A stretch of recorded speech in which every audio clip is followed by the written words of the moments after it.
guys, Sandy here. Welcome back to my channel. Today I am playing with all things purple. I am super excited about it. I've got glitter glaze, aqua pigments, brads, flowers, inks, white thickers to color, some purple paper, and some purple vellum. I have a photo of my husband and then this heart background maker stencil that just released in the Scrapping Reflection shop. So let's see what I can do.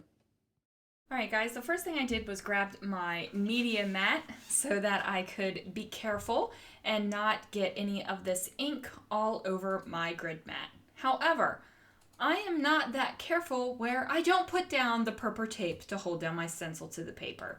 This was a mistake because my stencil does shift and I do get a little bit of ink bleed because, you know, I don't have it taped down. But you guys aren't going to do that. You guys are going to tape your stencil down so that you can have nice crisp lines all the time, unless you like the softness of a little bit of ink bleed under your stencil.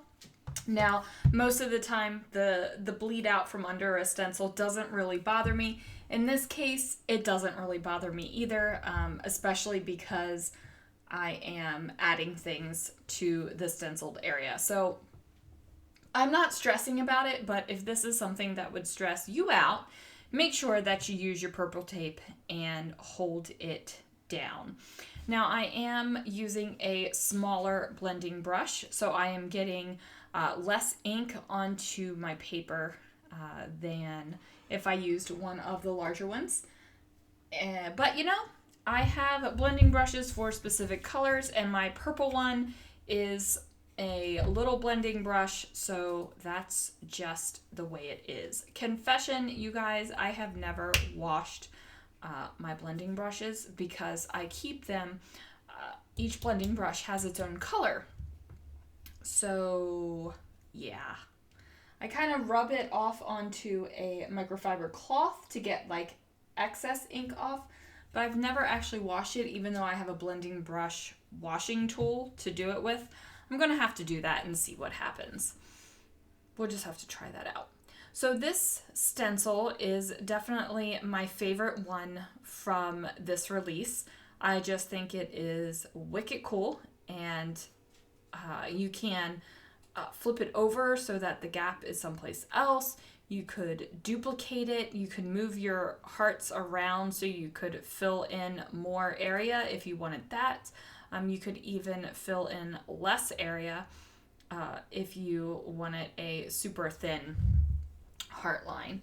Now I am just going to do one photo this time, but you could obviously do more if you wanted to. So I'm going to grab this Amethyst Glitter Glaze from Brutus Monroe, and I am using my palette knife just to spread a little bit on. I'm not completely covering the hearts, I'm not completely filling them, I'm just giving them a little tiny bit of sparkle. Now, since this is a water-based dye ink that I'm using, some of the glitter glaze does kind of like mix and do an effect. It lightens it up a little bit, so I have varying shades of purple on my heart. So not only do I have the varying depth of purple, because my blending brush was darker in some places and lighter in others, I also now have varying colors of purple because of the glitter glaze. Again, love it. Kind of was hoping that that would happen. So now that my purple isn't all one note, I've got a bunch of different purples. Now this is a 4x6 photo, and I trim it down to 5.5. That way I can use this 6x6 piece of paper and have a mat. Now, this is a great trick to use up your 6x6 paper pads, is to just trim down your 4x6 photos. Obviously, if this was a one-of-a-kind heirloom photo, or if this was something that had something super important in that photo, I'm not going to trim it down. I would find other papers to use, but really I just cut off a little bit of our countertop. And there's plenty of countertop in that photo, so we're not really missing out on anything. So I do go ahead and kind of wonky mat it with the vellum as well. And then I'm gonna pop it up on some fun foam. And I thought about reaching over and getting some purple fun foam to really just go with the whole purple theme, but the blue fun foam was on my desk, so we just decided to use it that way. I am only using ATG to apply the fun foam down on top of my layout here. Now, if this fun foam was going on top of a good amount of glitter glaze, I would have used wet adhesive. I find that if you are putting layers on top of dried glitter glaze, it's better to use a wet adhesive. It just adheres it a little bit better. Now I'm pulling out these thickers, and these thickers are paperwork. And honestly, you guys, I don't remember if these are a Paige Evans or a Vicky Bouton thicker. They both had very similar thickers come out, and I don't remember which one it is, but there it is.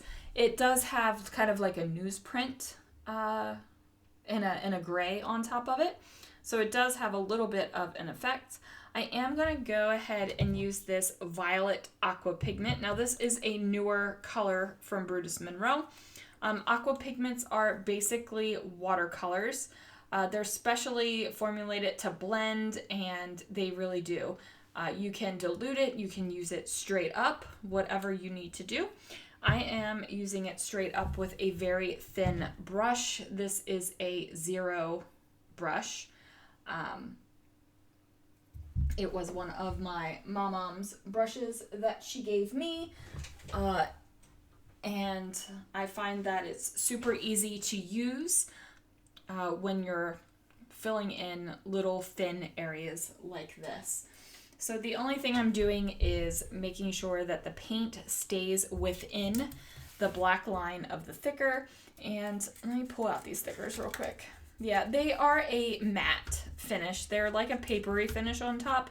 They don't have any kind of clear coating or anything like that, so that they take mixed media quite well. You could ink these, stamp on top of these, do all the fun things, but I'm just adding some purple since we're making the layout all the purple. You guys, I really do think that there needs to be more purple in scrapbooking. You know, I just really love a good purple. And until the manufacturers start making a lot of purple, and I would like purple without pink. That would be awesome. Could we just have purple without pink? Because, you know, I'm thinking recent lines that have purple in them, and they all have pink mixed in as well. Like, just give us some straight up purple. Come on, people. But until then, I'll use things like the aqua pigments and ink pads and glitter glaze and all that fun stuff to make sure that I get some purple going. It is a great thing, mixed media, paint, all that kind of good stuff.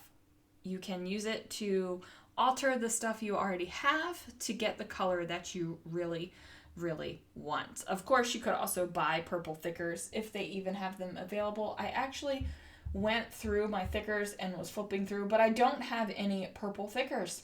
I have 0. And that's a problem. Not because, you know, it's a problem I don't have any, but it's a problem because I don't have any because they're not available. Because I have every other thicker color under the sun. Why don't I have purple ones?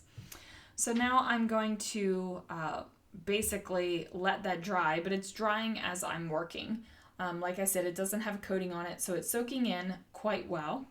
Now, of course, I do get some out of the black lines, but again, I'm not stressing over it. I'm not really concerned about it. I go ahead and dump out my purple flowers here, and I'm just matching up varying shades of purple, and I'm just going to put them together with varying brads as well. So I'm not really thinking of any kind of pattern here. Now, I will say that the 2 flowers by the title, I purposely made them the same. I want it you to kind of have this effect of scattered hearts and flowers. But down here by the title, I wanted it to kind of converge and be one cohesive thought. I do start taping the back of my brads, but then I realize I'm going to have a lot more brads to do, so I do it at the end, but never fear, I do tape down those brad tines. Now my friend Sharon sent me a lovely Christmas card with her family on it, and she sent me a brad pusher downer tool. I can't think of the technical name, but pusher downer tool sounds good for me. And I have no idea what I did with it. I put it in a special place when I had the Christmas card, and it's not in my little tool caddy, so I'm not exactly sure what I've done with it. We might have to clean up and clean out the scrapbook room to find it, because it really would have come in handy doing this layout. Got to figure that out. So these are Prima flowers and other brands of flowers, and my word, do you guys remember when the Prima flowers came out? They were just gorgeous. Everybody wanted them. People were making like these absolutely epic creations. Back then I wasn't as free with my supplies, and I hoarded them and was very careful with how many flowers I would put on a page. And I couldn't, they were what, like $7 a bottle without a coupon, so you had to make it last, because how dare you have a page that you paid more than a couple cents to put together.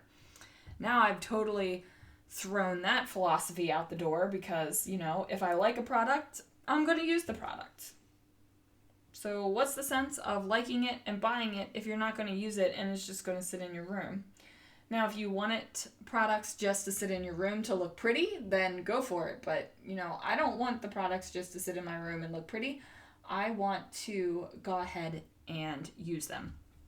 So, making a effort to bust through these flowers, just because, they're taking up space. I still love them and just got to use them some more. So I am scattering them around the hearts. Like I said, mixing colors, mixing sizes and shapes. Well, not really shapes. I guess just sizes. Sizes and color. Mixing the sizes and colors. And then the brads, I'm mixing those up as well. I have some super teeny ones. I have normal sized round ones. The only ones I didn't go for were the really big brads. And I don't think I have, I got a couple of those. I have a couple of the bigger brads, but we didn't go for those. I also didn't go for the square brads. Oh my goodness, square brads. Do you remember when square brads came out? They were like, oh, they make brads in squares? Oh my goodness. And then Joann Fabrics had all of the square brad colors. They had a whole bunch of their own embellishments like that, like a whole run of them. Now you go to Joann's and there is none of that, which is kind of sad. But look at all those brad tines on the back of that paper. I am not going to worry about them until I get the brads poked all the way through. Now, some of my brads are a little bit pokier than the other ones, and I don't have to use the poker tool to pop the brad through the paper, but some of them are a little less pokey and got to use the pokey tool. So this pokey tool is actually one from a Joann Fabrics kit, like a Craft Essentials kit. That's what they called their line, Craft Essentials. It's like reminiscing time right now, because my favorite Making Memories pokey tool broke. I had a backup one, and then that one broke as well. Eventually, the pokey tools just give out, so that's kind of sad. All right, now we're going to take the washi and I'm going to put it on the back of the paper, because I do not want these brad tines to mess up any layout that will be in the back side of this page in the page protector, whether it's just sitting there or you're sliding layouts in and out. I just don't want that to happen. Now I am looking for a purple pen. I don't have one over here on my left. Now I'm looking over to my right and I have a whole bunch of ones I could have used, but you know what? Oh well. We're using a black Muji pen. They do write super smoothly and super nicely. And I'm just journaling about Christopher and how he chose chocolate lava cake for his birthday, and I made homemade whipped cream. And then I wrote, just look at his face. He's truly excited for the cake, or maybe it's our traditional way of singing happy birthday.